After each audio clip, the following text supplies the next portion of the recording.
நம்ம இன்னைக்கு இட்லி, தோசை, சப்பாத்தி, சாதம்னு எல்லாத்தோடையும் வச்சு சாப்பிட்றதுக்கு நல்ல டேஸ்ட்டாக இருக்கக்கூடிய தக்காளி குழம்பு எப்படி செய்யலாங்கிறத இந்த வீடியோவில் பார்க்க போகிறோம். Hi friends, welcome to 90s Jana channel. என்னோடய சேனலை ஃபஸ்ட் டைம் பார்க்குறவங்க சப்ஸ்கிரைப் பண்ணிவிட்டு பக்கத்தில் இருக்கிற பெல் பட்டன் அழுத்திக்கோங்க. இப்போ ஸ்டவ் ஆன் பண்ணி அடுப்பில் ஒரு பாத்திரம் வச்சுக்கலாம், தக்காளி வேக வைக்கிற மாதிரி. இப்போ அதில் 2 டம்ளர் அளவு தண்ணி ஊற்றிக்கலாம். இப்போ தண்ணி நல்லா கொதிக்கட்டும்.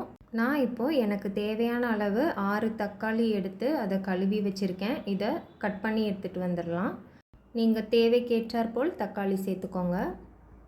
இப்போ தண்ணி நல்லா கொதிச்சிருச்சு. இப்போ நம்ம கட் பண்ணிட்டு வந்த தக்காளியை உள்ளே சேர்த்துக்கலாம். கூடவே கொஞ்சமாக பெரிய வெங்காயம் சேர்த்துருக்கேன். இதுக்கு பதிலாக ஒரு 4 சின்ன வெங்காயம் கூட சேர்த்துக்கலாம். காரத்துக்கு ஒரே ஒரு காஞ்ச மிளகாய் சேர்த்துருக்கேன். உங்களுக்கு காரம் எவ்வளவு தேவையோ அதுக்கேற்ற மாதிரி காஞ்ச மிளகாய் சேர்த்துக்கோங்க. கூடவே ஒரு 1/2 ஸ்பூன் அளவு சீரகம் சேர்த்துக்கலாம். ஒரு 1/4 ஸ்பூன் அளவு மஞ்சள் தூள் சேர்த்துக்கலாம். 1/2 ஸ்பூனுக்கு கொஞ்சம் அதிகமாக மல்லித்தூள் சேர்த்துக்கலாம். ஒரு 1/2 ஸ்பூன் அளவு உப்பு இப்போ சேர்த்துக்கலாம். மீதி உப்பு அப்புறமா சேர்த்துக்கலாம்.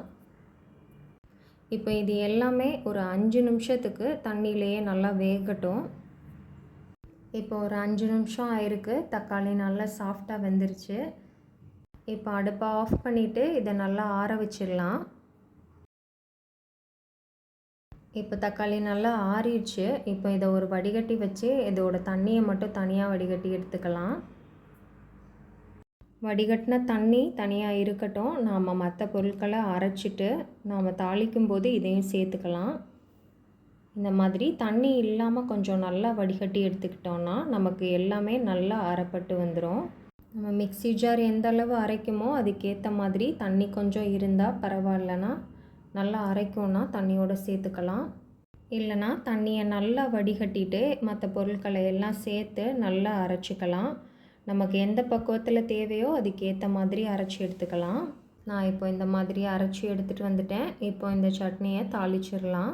ஸ்டவ் ஆன் பண்ணி அடுப்பில் ஒரு பேன் வச்சுக்கலாம். அதில் ஒரு 2 ஸ்பூன் அளவு எண்ணெய் ஊற்றிக்கலாம். எண்ணெய் சூடானதும் ஒரு 3/4 ஸ்பூன் அளவு கடுகு சேர்த்துக்கலாம். கடுகு கொஞ்சம் வெடிக்க ஆரம்பித்ததும் ஒரு 20 போல் சீரகம் சேர்த்துக்கலாம். ரொம்ப அதிகமாக சேர்க்க வேண்டாம், இவ்வளோ சேர்த்தாலே போதும். இப்போ இதில் ஒரு பெரிய சைஸ் வெங்காயம் எடுத்து அதை சின்ன சின்னதாக கட் பண்ணி வச்சுருக்கேன், அதை சேர்த்துக்கலாம். கூடவே ஒரு காஞ்ச மிளகாய் சேர்த்துக்கலாம். 2 கொத்து கருவேப்பிலை சேர்த்துக்கலாம். தேவைன்னா ஒரு பச்சை மிளகாய் கூட சேர்த்துக்கலாம். நான் இன்றைக்கி சேர்க்கலை. இப்போது இந்த வெங்காயத்தை நல்லா வதக்கிக்கலாம். வெங்காயம் நமக்கு எந்த அளவு வதங்கினா பிடிக்குமோ அதுக்கேற்ற மாதிரி வதக்கிக்கலாம். வெங்காயம் வதங்குறதுக்கு கொஞ்சமாக உப்பு சேர்த்து வதக்கிக்கலாம். நான் இப்போது 1/4 ஸ்பூனுக்கு கொஞ்சம் அதிகமாக உப்பு சேர்த்துருக்கேன். உப்பு சேர்த்துட்டு வெங்காயத்தை நல்லா வதக்கிக்கலாம். வெங்காயம் ரொம்ப கலர் மாறி வரத்தண்டியும் வதக்கணும்னு அவசியம் இல்லை. நமக்கு எந்த பக்குவத்தில் இருந்தால் பிடிக்குமோ அதுக்கேற்ற மாதிரி வதக்கிக்கலாம். நான் இப்போ லைட்டாக கலர் சேஞ்ச் ஆகி வர அளவு வதக்கியிருக்கேன். இப்போ இதில் நாம் அரைச்சி வச்சுருக்கிற தக்காளி பேஸ்ட்டை சேர்த்துக்கலாம்.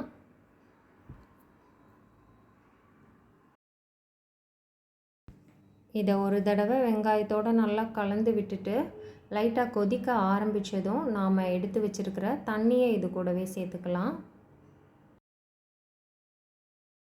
இப்போ இதை எல்லாத்தையும் நல்லா கலந்து விட்டுட்டு கொஞ்ச நேரத்துக்கு இந்த குழம்பு நல்லா கொதித்து வரட்டும். இதோட பச்சை வாசனையெல்லாம் போய் நமக்கு குழம்பு ரெடி ஆகட்டும்.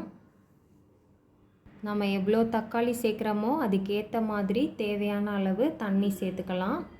தண்ணி அதிகமாக தேவைப்பட்டால் கூட நாம் கொதிக்க வச்ச தண்ணி ஆட் பண்ணும்போதே தேவையான அளவு எக்ஸ்ட்ரா தண்ணியும் சேர்த்து ஆட் பண்ணிக்கலாம்.